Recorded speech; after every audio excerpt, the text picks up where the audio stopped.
So I'm here with my 96 Jeep Grand Cherokee with the 5.2 liter V8 engine, and if you ever went to start your vehicle and heard something like this. That's all it does, it just wants to click.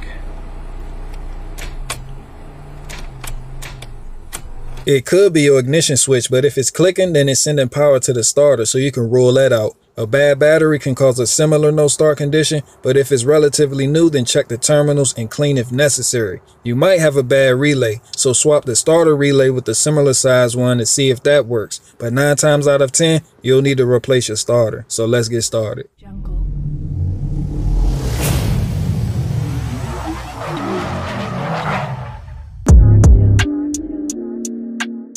The first step is disconnecting a negative battery terminal, and I'm jacking up the front passenger side using the axle as a lifting point and setting jack stands under the control arm for safety.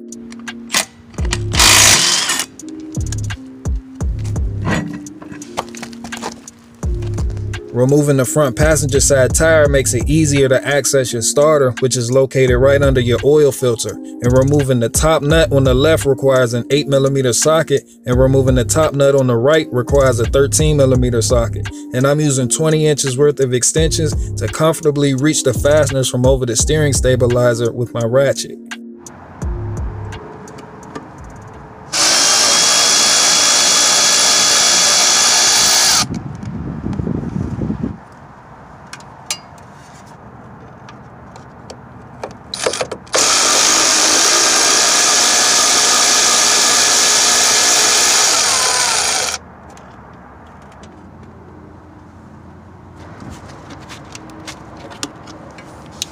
With the electrical connection out of the way, there's only 2 fasteners that hold the starter in place. The one on the right is the nut that holds the tranny lines in place, and the one on the right is a bolt that supports the useless exhaust bracket, and you'll need a 5/8 or a 16mm socket with an extension for removal.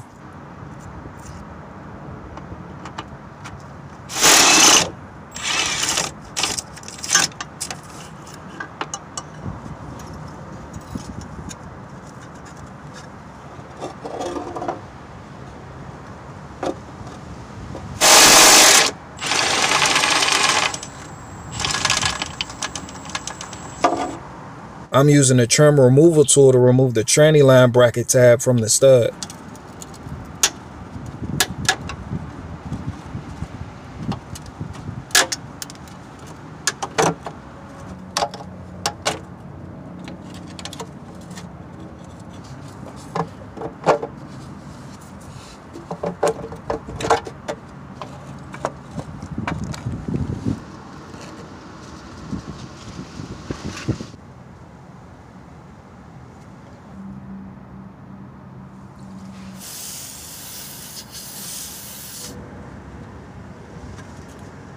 The new starter is crown part number 56004934, and this set me back $111, so I'll leave it linked in the description for anyone interested. As with anything, it's a good idea to make sure your parts are identical. The new starter will come with new hardware, so don't forget to remove them and add a touch of dielectric grease before installation, which is reversal removal.